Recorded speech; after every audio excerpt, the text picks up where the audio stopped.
श्री स्वामी समर्थ. उद्या आहे सोमवती अमावस्या. या दिवशी तुम्ही योग्य ठिकाणी श्रद्धेने फक्त एक दिवा लावलात तर 33 कोटी देवी देवतांचा आशीर्वाद मिळेल एवढी शक्ती या उपायामध्ये आहे. विशेष म्हणजे हा उपाय करण्यासाठी खूप वेळ किंवा मोठा खर्चही लागत नाही, पण तो योग्य वेळेत आणि योग्य पद्धतीने करणं अत्यंत महत्त्वाचं आहे. तसेच आजच्या या व्हिडिओमध्ये मी तुम्हाला दिव्यांचे 2 सर्व शक्तिशाली उपाय सांगणार आहे. म्हणून हा व्हिडिओ शेवटपर्यंत नक्की पहा, कारण पुढे मी दिवा नेमका कुठे लावायचा, कोणत्या वेळी लावायचा आणि त्यातून कोणतं पुण्यफळ मिळतं हे सर्व सविस्तर सांगणार आहे. मंडळी, उद्या आलेली सोमवती अमावस्या अत्यंत शक्तिशाली आणि तुमच्यासाठी वरदान ठरणार आहे.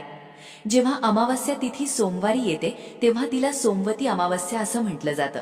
वर्षभरातील ही सर्वात फलदायी अमावस्या मानली जाते आणि या दिवशी केलेल्या पूजा, जप, दान आणि दीपदानाला विशेष महत्त्व दिलं जातं. यावेळी अमावस्या तिथी उद्या म्हणजेच 13 जुलै रोजी सायंकाळी 6:50 सुरू होईल आणि 14 जुलै रोजी दुपारी 3:13 राहील.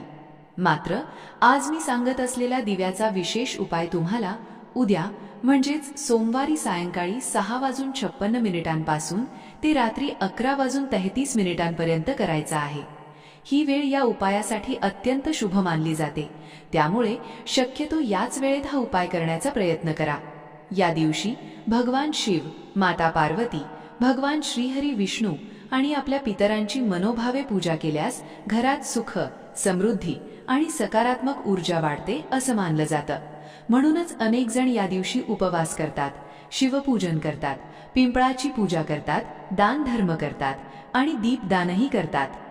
यासोबतच या दिवशी पवित्र नदीत स्नान करणं, गरजूंना दान देणं आणि पितरांचं स्मरण करणं यालाही विशेष महत्त्व दिलं जातं. श्रद्धेने केलेलं प्रत्येक सत्कर्म अनेक पटींनी पुण्य देणारं मानलं जातं. पण बघा, प्रत्येकालाच दिवसभर पूजा अर्चा करणं शक्य होत नाही. घरातील जबाबदाऱ्या असतात, नोकरी व्यवसाय असतो, वेळेची अडचण असते. अशा वेळी तुम्ही काहीच करू शकत नसाल तरी एक छोटासा उपाय मात्र नक्की करा, कारण पुढे मी सांगणार असलेला हा दिव्याचा उपाय अत्यंत सोपा असून त्याचा धार्मिक महत्त्वही खूप मोठं आहे. असं सांगितलं जातं की श्रद्धेने योग्य ठिकाणी दीपदान केल्याने घरातील नकारात्मकता कमी होते, पितरांचा आशीर्वाद मिळतो आणि 33 कोटी देवी देवतांची कृपा लाभते. त्यामुळे हा उपाय अजिबात चुकवू नका. आता सर्वात आधी या उपायासाठी नेमकी तयारी कशी करायची ते जाणून घेऊया. उद्या सोमवती अमावस्येच्या दिवशी सकाळी लवकर उठून स्वच्छ स्नान करा. त्यानंतर देवघरातील देवतांची मनोभावे पूजा करा. शक्य असेल तर देवांना पंचामृताने किंवा दुधाने अभिषेक करा. त्यानंतर धूप, दीप, अगरबत्ती दाखवून घरातील वातावरण प्रसन्न करा आणि मग या विशेष उपायाची सुरुवात करा. मी आधी सांगितल्याप्रमाणे हा उपाय तुम्हाला सायंकाळी 6:56 पासून ते रात्री 11:33 करायचा आहे. त्यामुळे त्या वेळेपूर्वीच सर्व तयारी करून ठेवा, म्हणजे घाई गडबड होणार नाही.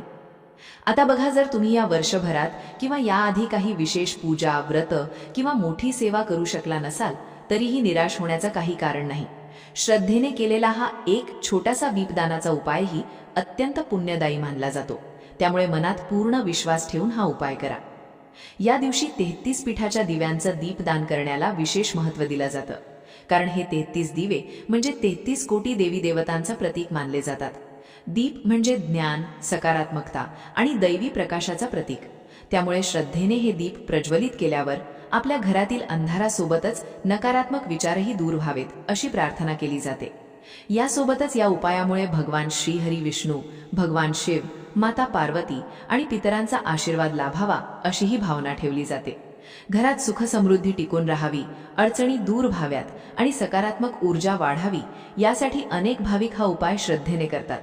आणि पुढे मी एक अशी महत्त्वाची गोष्ट सांगणार आहे जी अनेक जण नकळत विसरतात. दिवे तयार करताना एक छोटीशी चूक झाली तर उपाय अपूर्ण राहू शकतो. त्यामुळे पुढचा भागही लक्षपूर्वक नक्की पहा. आता हे 33 पीठाचे दिवे तयार कसे करायचे ते पाहूया. घरातील महिलांनी किंवा घरातील कोणत्याही व्यक्तीने थोडंसं गव्हाचं पीठ घ्यावं. त्या पीठामध्ये थोडासा गूळ आणि थोडंसं तूप किंवा तेल घालून पीठ व्यवस्थित मळून घ्यावं. त्यामध्ये फक्त चिमूटभर हळद घालावी, मात्र मीठ अजिबात घालू नये, ही गोष्ट विशेष लक्षात ठेवा. यानंतर त्या पीठापासून 33 छोटे छोटे दिवे तयार करा. दिवे फार मोठे करण्याची गरज नाही. प्रत्येक दिव्यामध्ये दुहेरी कापसाची उभी वाट ठेवावी आणि त्यामध्ये शुद्ध गाईचं तूप किंवा तिळाचं तेल घालावं. आता फक्त दिवे तयार करून थांबायचं नाही, त्यांची योग्य पद्धतीने पूजा आणि संकल्प करणंही तितकंच महत्त्वाचं आहे. आता बघा, फक्त 33 दिवे तयार करून ते पेटवले म्हणजे उपाय पूर्ण झाला असं होत नाही. या दिव्यांची विधिवत पूजा आणि संकल्प करणंही तितकंच महत्त्वाचं मानलं जातं. यासाठी सर्वप्रथम एक मोठं ताट घ्या आणि त्यामध्ये हे 33 दिवे व्यवस्थित मांडून ठेवा. त्यानंतर प्रत्येक दिव्याला हळद, कुंकू, अक्षता आणि फुलं अर्पण करा. हे सर्व करताना मन शांत ठेवा आणि आपल्या आवडत्या देवतेचं नामस्मरण करत राहा. तुम्ही ओम नमो भगवते वासुदेवाय नमः या मंत्राचा जप करू शकता किंवा तुम्ही ज्या देवतेवर श्रद्धा ठेवता त्या देवतेचं नामस्मरणही करू शकता. सर्वात महत्त्वाची गोष्ट म्हणजे हे सर्व मनापासून आणि पूर्ण श्रद्धेने करावं. यानंतर सर्व दिवे प्रज्वलित करा. दिवे लावल्यानंतर काही क्षण डोळे मिटा आणि मनोभावे प्रार्थना करा. हे ईश्वर, माझ्या कुटुंबावर सदैव कृपा राहू दे. घरात सुख, समृद्धी, आरोग्य आणि ऐश्वर्य नांदो. आमच्या पितरांना सद्गती लाभो. आज मी श्रद्धेने हे 33 दिनांचं दीपदान करत आहे, त्याचा शुभ आशीर्वाद माझ्या संपूर्ण कुटुंबाला लाभू दे. ही प्रार्थना तुम्ही आपल्या शब्दांतही करू शकता, कारण देवाला शब्दांपेक्षा भाव अधिक प्रिय असतो. आता इथपर्यंत सर्वांनी जवळपास सारखाच उपाय केलेला असतो, पण पुढची गोष्टच सर्वात महत्त्वाची आहे. कारण हे 33 दिवे नेमके कुठे ठेवायचे किंवा दीपदान कुठे करायचं याबाबत अनेकांच्या मनात संभ्रम असतो. म्हणून आता मी तुम्हाला असे काही सोपे मार्ग सांगणार आहे जे प्रत्येकालाच सहज करता येतील. सर्वात पहिला आणि अत्यंत शुभ मानला जाणारा मार्ग म्हणजे पाण्याच्या ठिकाणी दीपदान करणं. जर तुमच्या घराजवळ वाहती नदी, ओढा किंवा एखादं पवित्र जलस्थान असेल तर तिथे जाऊन श्रद्धेने हे दीपदान करू शकता. पण प्रत्येकाच्या घराजवळ नदी असेलच असं नाही, त्यामुळे काळजी करण्याचं कारण नाही. अशा वेळी तुमच्या घरात पिण्याचा पाण्याचा माठ, हंडा किंवा पाण्याचं स्वच्छ भांडं असेल त्याजवळही श्रद्धेने हे दीपदान करू शकता. याशिवाय आणखी एक सुंदर पर्याय आहे. हे 33 दिवे एखाद्या गरजू किंवा गरीब व्यक्तीला दान करू शकता. शक्य असेल तर त्यासोबत दक्षिणा किंवा नारळही द्या. श्रद्धेने केलेलं दान अत्यंत पुण्यदायी मानलं जातं. आणि समजा हेही शक्य नसेल तर जवळच्या कोणत्याही शिव मंदिरात, विष्णू मंदिरात, देवीच्या मंदिरात किंवा इतर देवस्थानात जाऊनही हे दीपदान करू शकता. इतकंच नाही, जर बाहेर जाणं शक्य नसेल तर तुमच्या स्वतःच्या देवघरात किंवा तुळशीसमोर हे दीपदान केलं तरीही श्रद्धेने केलेला हा उपाय पूर्ण मानला जातो. आता आपण त्या महत्त्वाच्या दीपदानाबद्दल जाणून घेऊया जे सोमवती अमावस्येच्या दिवशी अवश्य करावं असं सांगितलं जातं. सर्वप्रथम घराच्या दक्षिण दिशेला म्हणजे दक्षिणेकडील कोपऱ्यात एक तेलाचा दिवा नक्की लावा. शास्त्रानुसार दक्षिण दिशा ही पितरांची दिशा मानली जाते, त्यामुळे हा दिवा लावताना आपल्या पितरांचं मनोभावे स्मरण करा आणि त्यांचा आशीर्वाद मागा. यानंतर तुळशीपाशी एक दिवा अवश्य लावा. तुळशीला माता लक्ष्मीचं स्वरूप मानलं जातं, त्यामुळे तुळशीसमोर श्रद्धेने दिवा लावल्याने घरात सकारात्मक ऊर्जा टिकून राहते आणि माता लक्ष्मीची कृपा सदैव राहावी अशी प्रार्थना केली जाते. यानंतर घराच्या मुख्य उंबरठ्यावर 2 दिवे लावा, एक डाव्या बाजूला आणि एक उजव्या बाजूला. हे दिवे तुम्ही घराच्या बाहेरील बाजूला किंवा आतील बाजूला लावू शकता. उंबरठा हा घराचा मुख्य प्रवेशद्वार असल्यामुळे त्याला विशेष महत्त्व दिलं जातं. श्रद्धेने येथे दिवा लावल्याने घरात सुख, शांती आणि मंगलमय वातावरण राहावं अशी भावना व्यक्त केली जाते. यासोबतच जर तुमच्या घराजवळ पिंपळाचं झाड असेल तर त्या पिंपळाखालीही एक दिवा नक्की लावा. आपल्या धर्मग्रंथांमध्ये पिंपळाला अत्यंत पवित्र स्थान दिलं गेलं आहे, त्यामुळे श्रद्धेने तिथे दीपदान करणं शुभ मानलं जातं. आणि समजा आसपास पिंपळाचं झाड नसेल तर चिंता करू नका. अशा वेळी जवळच्या कोणत्याही मंदिरात जाऊनही तुम्ही हा दिवा लावू शकता.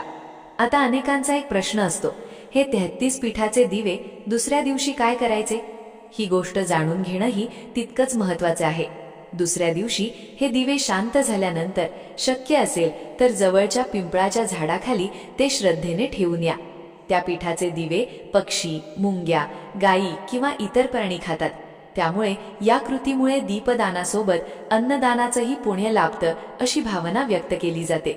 मंडळी, उद्याची सोमवती अमावस्या अतिशय पुण्यदायी मानली जाते. त्यामुळे श्रद्धा आणि विश्वासाने हा उपाय अवश्य करा. देवावर पूर्ण विश्वास ठेवा आणि मनापासून प्रार्थना करा. व्हिडिओमधील माहिती तुम्हाला उपयुक्त वाटली असेल तर व्हिडिओला एक लाईक नक्की करा. तुमच्या कुटुंबातील आणि मित्रपरिवारातील जास्तीत जास्त लोकांपर्यंत हा व्हिडिओ शेअर करा, जेणेकरून त्यांनाही या महत्त्वाच्या दिवसाचा लाभ घेता येईल. आणि कमेंटमध्ये भक्तिभावाने श्री स्वामी समर्थ एवढा नक्की लिहा. चॅनलवर नवीन असाल तर सबस्क्राईब करून बेल आयकॉन दाबायला विसरू नका. अशाच धार्मिक, उपयुक्त आणि सण उत्सवांशी संबंधित महत्त्वाच्या माहितीचे व्हिडिओ तुम्हाला सर्वात आधी पाहायला मिळतील. चला तर मग भेटूया पुढच्या एका नवीन व्हिडिओमध्ये. तोपर्यंत सर्वांना श्री स्वामी समर्थ.